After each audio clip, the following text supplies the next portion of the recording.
I'm going to be putting one of them in the Cyber Power i7-11700 to replace the stock fan that's in it. It's awful.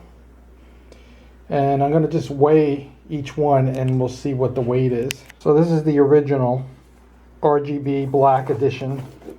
Pounds 5.2 ounces.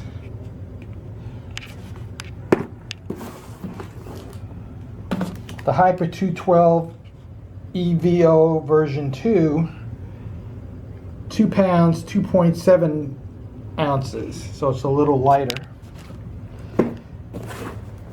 And this is the Arctic Freezer 34, which feels a lot lighter, but is actually 2 pounds 1.9 ounces. So it looks like it's the smaller weight of all three. So this is the stock fan in the Cyber Power machine. I'm getting 95, 100 Celsius, just running some video editing, scanning for viruses, things like that. So this fan is unacceptable and it's coming out. Now it has two plugs. One goes to the motherboard and one goes to the back side of the case. The back side of the case is the RGB. The Freezer 32 here doesn't have RGB, so I'm not going to be using that. I'll just take that cable off and we're going to just see what happens. So this is the back plate that I don't want to take off. It's already got an existing back plate for that CPU. Hopefully I won't have to touch that, and I don't want to touch that because here, under here is some 3M tape. If I had to, I can put some dental floss, heat up this a little bit, and then pull that out, but I really don't want to do that. And I'll take the RGB cable off that's down in the bottom.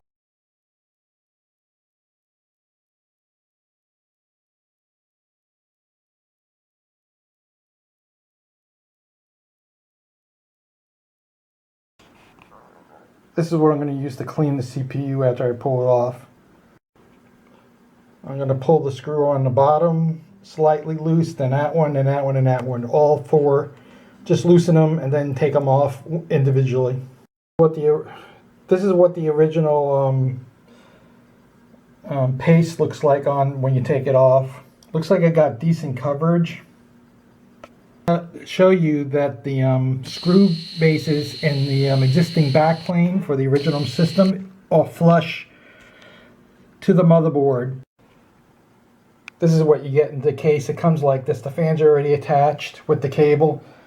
Your parts are in a bag. This is the backplane. Notice how it doesn't have the spikes sticking up, the screws. It's just basically a flush installation like we have now, so it should be compatible, hopefully. And then you get two cards.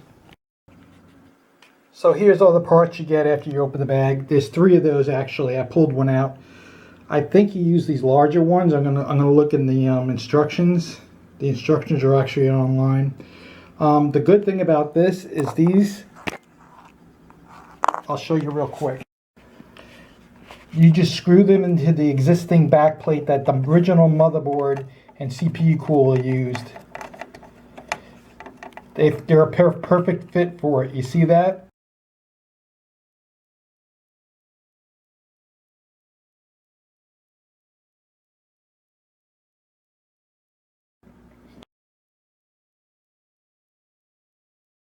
Site say revision 1, revision 2. 3. There's no 2. I selected revision 3. I don't think the instructions are going to be much different. I'll probably look at both. Revision 1 and revision 2, since they don't have a revision 2, I mean. It asks you what CPU you're using, and then it says preparation, remove the old CPU. Make sure you have the coolant orientation, which I should check first to see if it's going to fit, and then I'll do the installation. Okay, I test fit the fan and the CPU cooler in the case. There's plenty of room. It clears all 4 memory slots on the Cyber Power machine, and the fan clears the top case no problem. So this is going to fit in your Cyber Power machine no problem with the 2 fans. Here's a little animation they give you. Basically, I'm going to do a back exhaust. I think it's the first one. There's 4 of them to choose.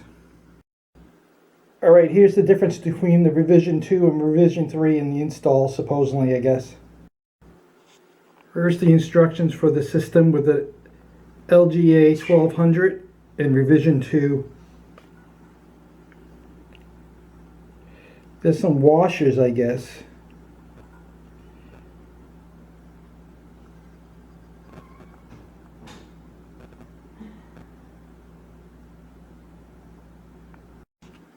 Okay, basically they tell you in this little animation to put the washers on first. See the washers? And then you put the mount on top. There's the washers. They're in these little plastic washers. So you put that on before you put the little turn nuts on these things. I don't think revision 1 came with the washers. So revision 2, which it says, is what came with the washers. I missed this in the instructions. That's the one that you have to use for the LGA 1200, the larger one. Looks like the smaller ones you don't use for this, so that's a good sign. I'll take a picture too. Okay, I put the 4 studs in there, and I put the washers in. The washers have a little sticky stuff on the bottom, so when you put them in, it's going to stick to the board, which is good. And I just hand tightened them. I didn't do any mechanical tightening. About this CPU cooler from Arctic 34 is that you don't have to touch the back plate of the existing Cyber Power system. Is just wipe the material off, and then at the end I'll use the alcohol on it.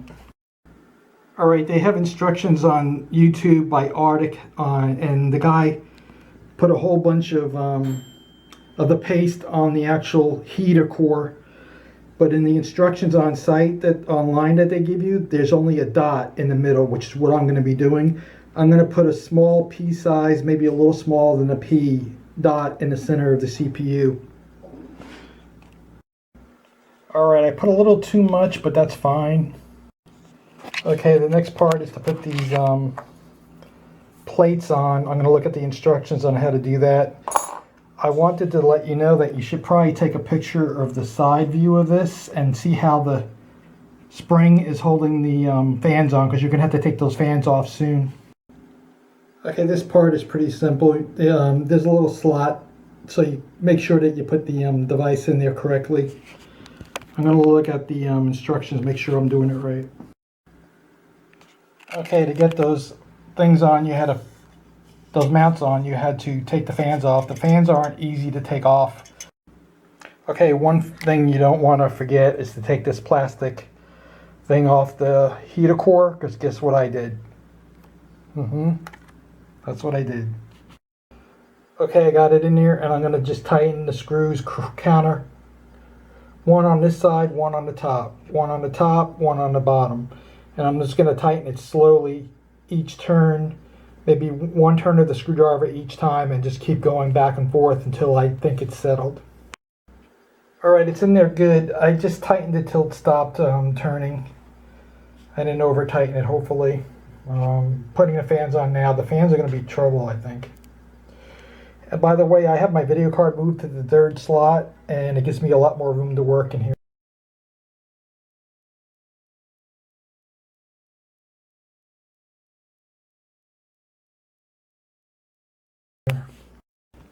I wanted to show you the fan. See how there's a sticker on this side and there's none on this side? The sticker is going to be facing to the right of the memory. That way it comes in and flows out like that. Alright, on that emblem on the fan, there's a little sticky clear plastic coating. You could just pull it off. It'll be hard to get off later, so I'll do it now. Okay, I got the one on the right side in. Start from this side. It's the harder side. At first I didn't think I got this in, but I got the other side in properly. And make sure that these are both facing this direction to the right. So the next one will come in the same way as this one is. You want the airflow going out.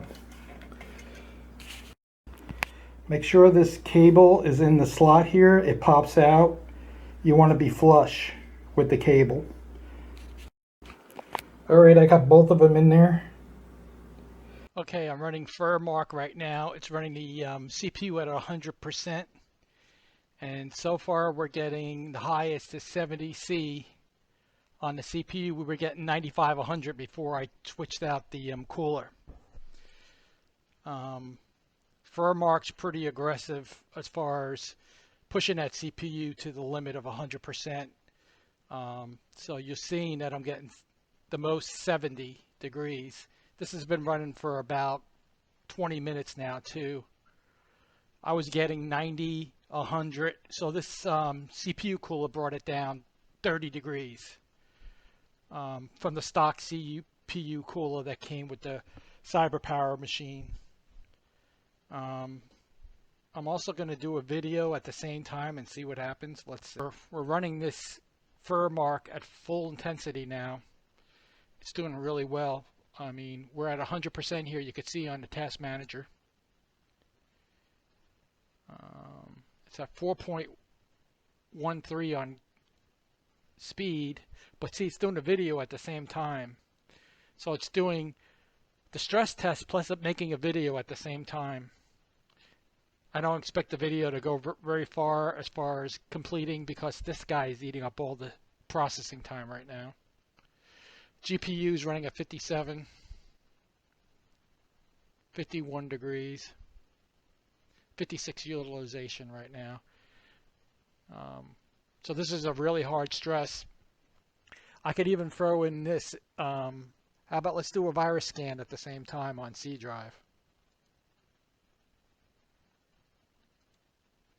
And that thing usually pings it to 100 degrees right there alone, that guy. And look, our CPU is not even feeling it.